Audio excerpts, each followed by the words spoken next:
नमस्कार दोस्तों, आप सभी का विश्व भारती चैनल में बहुत बहुत स्वागत है। आज हम आपको बड़ी मज़ेदार जानकारी देने जा रहे हैं।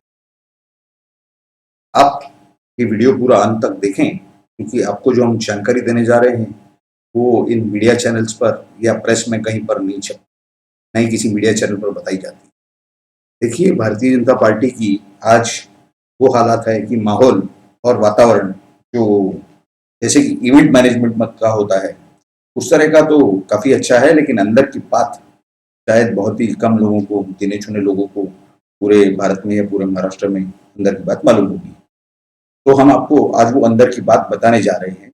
देखिए, जो हालात 2014 में थे जब नरेंद्र मोदी आए थे, तो उन्हें लाने के लिए जिन भारतीय जनता पार्टी के लॉयलिस्ट यानी निष्ठावंत कार्यकर्ताओं ने मेहनत की, उनके लिए आज पार्टी के अंदर कोई स्थान नहीं है। लेकिन उनकी याद पार्टी को तभी आती है जब कि कोई चुनाव आ रहे होते हैं, उसे 2, 4, 6 महीने पहले या 8 महीने पहले उन्हें रिझाना चालू कर दिया जाता है। और इसका कारण है, आपको एक और बात बता दें, ये जो बात हमने चालू की है ये तो कंटिन्यू करेंगे, लेकिन आज की तारीख में भारतीय जनता पार्टी महाराष्ट्र के अंदर भावी मुख्यमंत्री के नाम से कृपाशंकर सिंह का नाम चल रहा है।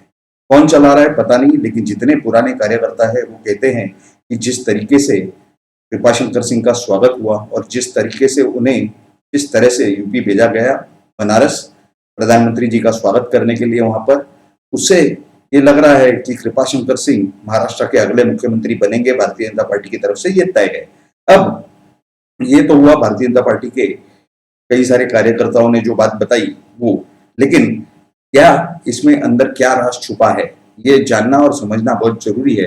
और क्यों देवेंद्र फडणवीस के साथ में ये सभी कार्यकर्ता नहीं है भारतीय जनता पार्टी के, जो ओरिजिनल लोग हों या आज के जो लोग हों जो पिछले 7-8 सालों में आए वो नहीं है, उसका कारण समझना बहुत जरूरी है। क्योंकि महाराष्ट्र में भारतीय जनता पार्टी का अस्तित्व ही नहीं है। तो 2014 या 15 तक अस्तित्व था, वो 2016 से देवेंद्र फडणवीस ने पूरे अधिकार अपने हाथ में ले लिए। मुख्यमंत्री होते हुए वहां के प्रदेश अध्यक्ष जो राव साहब दानवे थे, उनको तो वहां से फिर दिल्ली भेजा गया। वो कहानी और है कि ये सब संगठन का जो विषय है वो वहां के जो प्रदेश के अध्यक्ष बैठे हैं उनको कोई अधिकार नहीं है ये सब करने का, और सभी निर्णय जो है ये देवेंद्र फडणवीस खुद ही लिया करते हैं। तो हुआ क्या कि 2016 से उन्होंने सभी जो निर्णय जिस तरीके से लेना चालू किया, और दूसरे जो एनसीपी यानी राष्ट्रवादी कांग्रेस पार्टी हो, नेशनलिस्ट कांग्रेस पार्टी या शिवसेना या कांग्रेस या कोई और पार्टियां, इनके जो कार्यकर्ता सत्ताधारी पार्टी में जिस तरह से आना चाहते हैं, होल्ड लगी रहती है, उस तरह से वो आए। जिन्होंने पार्टी को या नेताओं को डोनेशन देनी थी उन्होंने दी, और उन्हें जो है सीधा महाराष्ट्र प्रदेश के पद या जो भी जिस तरीके से भी जो भी था, या मुंबई शहर का अध्यक्ष या कार्यकारिणी में हो या जो भी पद हो, ये सब दिए गए। अब ये सब के बाद जो ओरिजिनल जो कार्यकर्ता थे जिन्होंने पार्टी को सत्ता में लाया, केंद्र में भी और महाराष्ट्र में, और ऐसी हालत बाय द वे सभी प्रांतों में है, सभी प्रदेशों में है लगभग। क्योंकि क्या हो गया कि वहां के जो प्रदेश के जो भी निर्णय लेने वाले लोग थे, उन सबको लगा कि अब क्या है, अब तो हम हमेशा चुन के आएंगे नरेंद्र मोदी जी का चेहरा यूज करके, जैसे कि कांग्रेस सोनिया के लिए सोचती। तो आज वैसे देखा जाए तो हर तरीके से, हर पहलू से भारतीय जनता पार्टी ने कांग्रेस की जगह ले ली है, मतलब main party at the centre और प्रदेशों में भी। लेकिन इसका नतीजा ये है कि संगठनात्मक दृष्टि से उनकी पूरी हालत खराब है। वहां पर कोई नहीं है, वहां के जो एक आध दो नेता हैं उनकी टीम रहती है, बाकी तो प्रदेश संगठन नाम से कोई कहीं पर नहीं है। हाँ, उत्तर प्रदेश या एक दो जगह पर अगर आपने छोड़ा तो बाकी सब जगह पे वही हाल है। वेस्ट बंगाल में भी आपने देखा होगा कि किस तरह से जो है मूल कार्यकर्ताओं को साइडलाइन कर दिया गया, और ये टीएमसी और यहाँ वहां से जो लोग आए उन्हें प्रदेश के पद वगैरह दिए गए। उसी तरह से महाराष्ट्र में हुआ कि जो बाहर से लोग आए, इन्हें सिद्धि विनायक ट्रस्ट हो, शिरडी का ट्रस्ट हो, या कई जो सरकार के राज्य सरकार के मंडल महामंडल हों, और उन सब के ऊपर उनकी नियुक्ति की गई अध्यक्ष या सेक्रेटरी या बोर्ड पर मेंबर करके या कमेटी में मेंबर करके। तो जो मूल कार्यकर्ता हैं उन्हें उनके हाथ कुछ नहीं लगा। जो लोग 30-30, 35-35 साल मैनेज कर रहे हैं पार्टी के लिए, और वो लोग उन्होंने अपना खून बहाया, पसीना बहाया और अपने मेहनत का धन पार्टी के लिए खर्च किया। तो ये हालत है भारतीय जनता पार्टी की अंदर से कि आज कोई भी कार्यकर्ता उनके साथ नहीं है। टीम देवेंद्र है और वो टीम देवेंद्र भी खाली होती नजर आ रही है। क्यों? क्योंकि उसमें सिर्फ वही लोग हैं जो लोग अपने स्वार्थ के लिए आए हुए हैं। उनका संगठन से कोई लेना देना नहीं है और ना ही उनका धरती से या भारतीय जनता पार्टी की जो जड़ है या राष्ट्रीय स्वयंसेवक संघ हो या विश्व हिंदू परिषद हो, किसी चीज से कोई लेना देना नहीं है। वो सब लोग तो आए अपने स्वार्थ से। लेकिन उसमें देवेंद्र फडणवीस को लगा कि जो पुराने जो लॉयलिस्ट लोग हैं, जो निष्ठावंत, ये सब लोग एक होकर के मुझे हटा देंगे तो मेरा तो अस्तित्व खत्म हो जाएगा। क्योंकि वो आए ही थे शॉर्टकट से। वो तो नितिन गडकरी जी का भला हो, जो आज केंद्र में मंत्री हैं, उन्होंने इनके घर जाकर के इनके पिताजी से मांगा कि हमें नगर सेवक जो है वहाँ के स्थानिक, उसके चुनाव हो रहे हैं और हमें वहाँ के लिए उम्मीदवार चाहिए। तब जाकर के इनको लाया गया। तो इन्होंने, जिन्होंने जमीन पर बैठ के कभी खाना नहीं खाया हो, उनका इस जमीन से, इस माटी से और यहाँ की जनता से क्या संबंध, क्या ताल्लुक। वो नगर सेवक बने, फिर वहां पर महापौर बने नागपुर के, और फिर उसके बाद में ये डायरेक्ट जो है महाराष्ट्र प्रदेश भारतीय जनता पार्टी के प्रवक्ता बने और वहां से ये सीधा बने महाराष्ट्र प्रदेश भारतीय जनता पार्टी के अध्यक्ष। और जो सरकार यहाँ पर थी 10 साल तक, ये यूपीए की सरकार जिसमें कांग्रेस और ये राष्ट्रवादी वगैरह सब थे, इनके खिलाफ संघर्ष करने के लिए एकनाथ खड़से मेहनत उन्होंने की, सब कुछ उन्होंने किया। लेकिन जब सत्ता का समय आया, सत्ता हाथ में लेने का, सरकार बनाने का, तो उन्हें दरकिनार करके देवेंद्र फडणवीस मुख्यमंत्री बन गए। यानी कहने का मतलब ये है कि जहां पर भी कुछ फायदा हो रहा है वहां मेरा, कहीं मेहनत करना है, कोई कष्ट करना है, कोई ये सब करना है, तो वो सब कोई और करे। तो इसके लिए देवेंद्र फडणवीस अपने आप को और संगठन को वहां पर खत्म कर चुके हैं।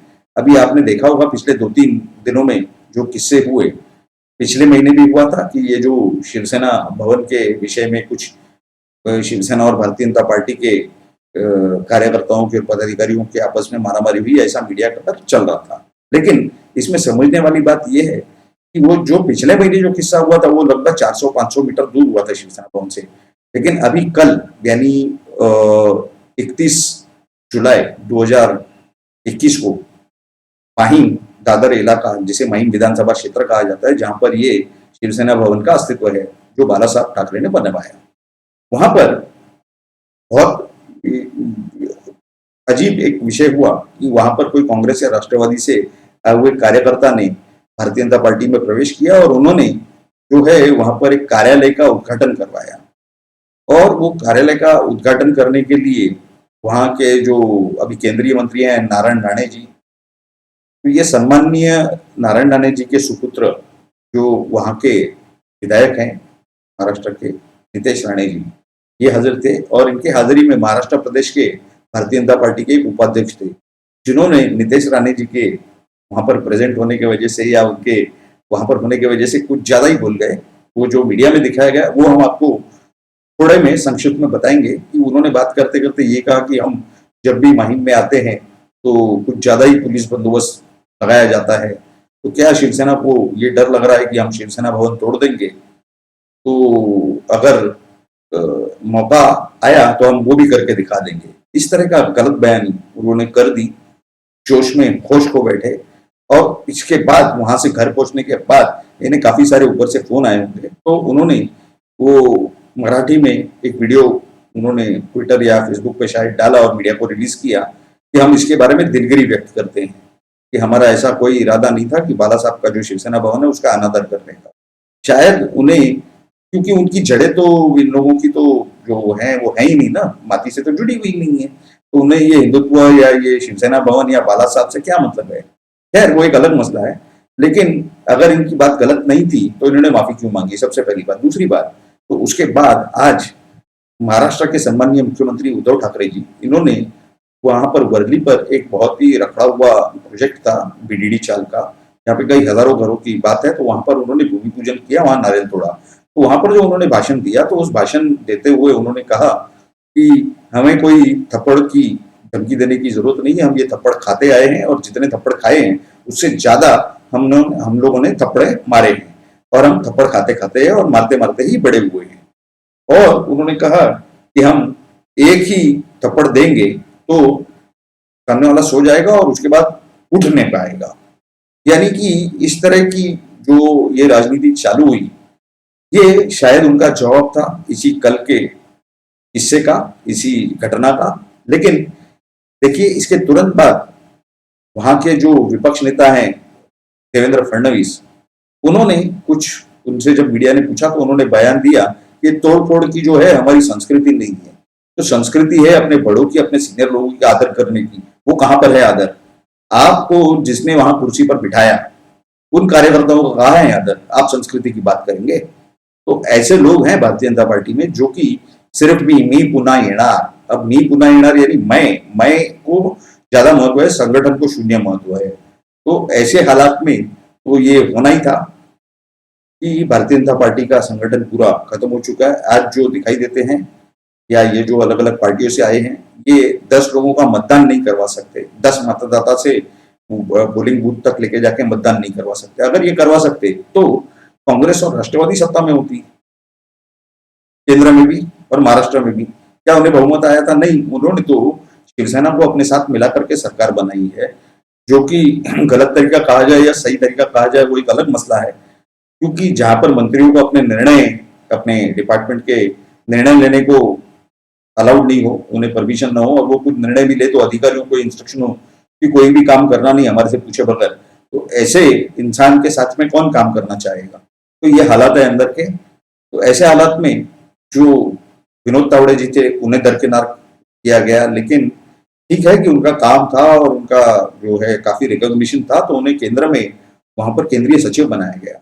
अब आप एकनाथ खड़से को देख लीजिए, वो गए राष्ट्रवादी में। अब कुछ दिन पहले ही आपने तमाशा देखा होगा कि किस तरह पंकजा मुंडे के जो फॉलोअर्स हैं, कार्यकर्ता हैं, उन्होंने कहा कि हमें ये पार्टी छोड़ देनी चाहिए। उन्होंने काफी सारे लोगों ने इस्तीफे दे दिए थे पार्टी के। तो ये सबसे कहने का मतलब ये है कि जिन्होंने ये पार्टी बनाई अपने खून से, पसीने से और अपने गाड़ी कमाई को खर्च किया पार्टी का संगठन खड़ा करने में, उनकी सुपुत्री, वो चाहे डॉक्टर प्रीतम मुंडे हो चाहे पंकजा मुंडे हो, उनके लिए पार्टी में कोई जगह नहीं, कोई स्थान नहीं।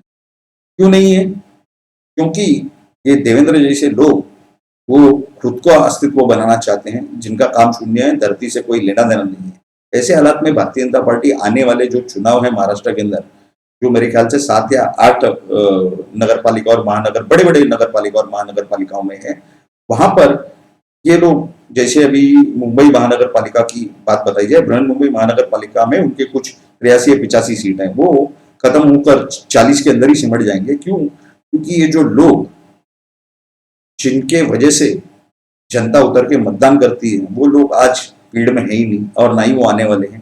कई सारे लोगों को इस तरह के, वहां के मुंबई का भारतीय जनता पार्टी का कार्यालय हो या महाराष्ट्र प्रदेश का हो, वहां से कॉल जाते हैं कि आप आइए, जुड़िए, कमल मित्र का हमने ये बनाया है, कमल सखी का ये बनाया है। तो ये कार्यकर्ता कहते हैं कि क्यों, अब क्यों हमारी याद आ रही है? जब पद देने थे, सरकारी मंडल महामंडल देने थे, तो जिनको आपने दिया उन्हीं से काम करवाइए।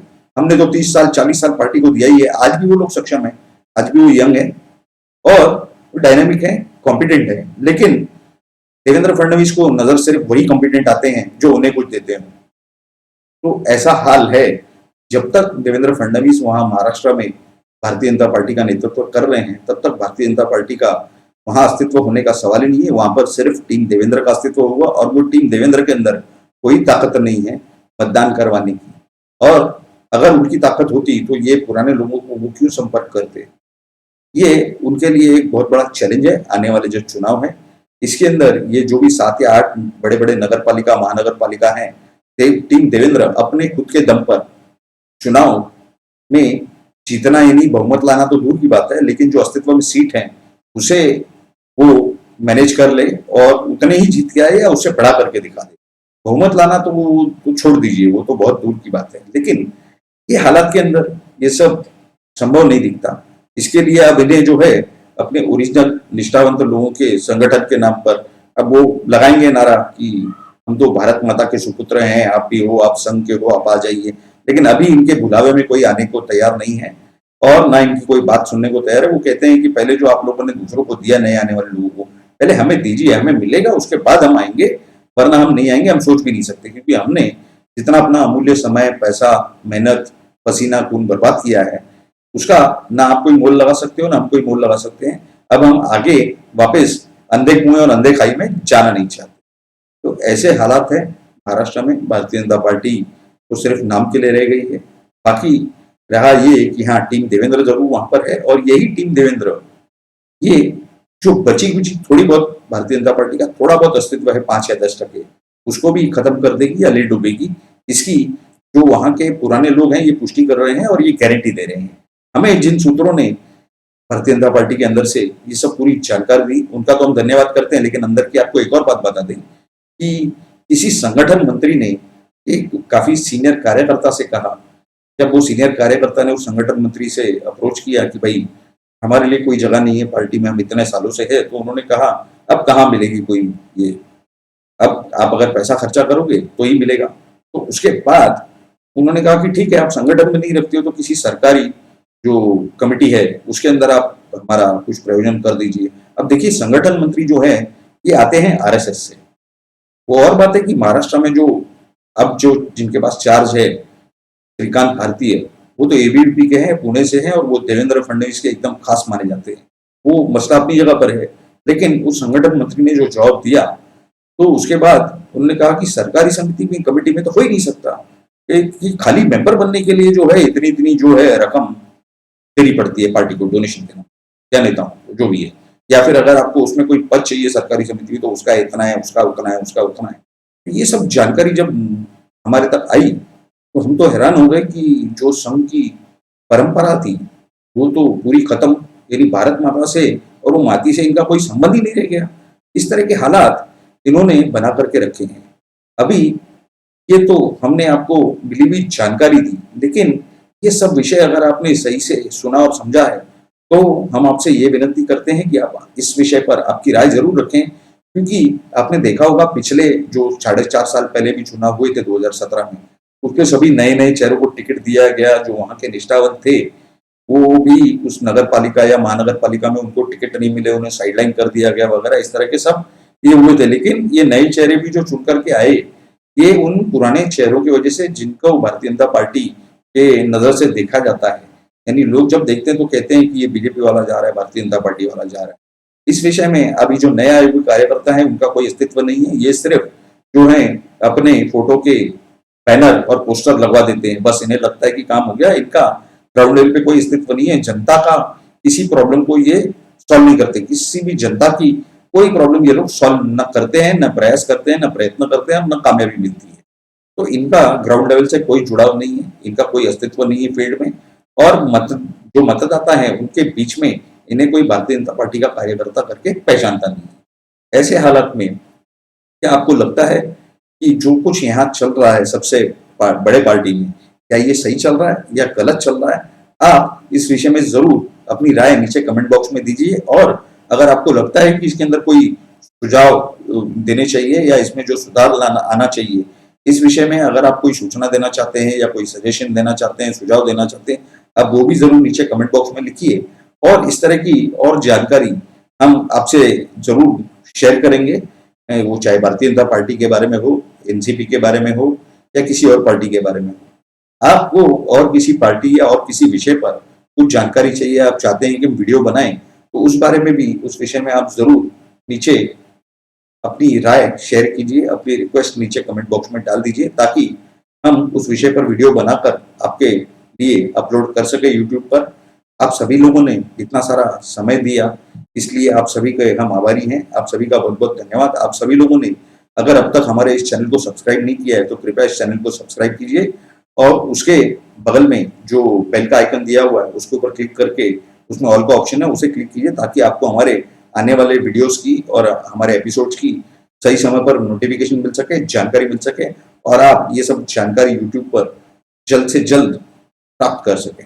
आप सभी लोगों का फिर से एक बार बहुत बहुत धन्यवाद। भारत माता की जय। जय हिंद।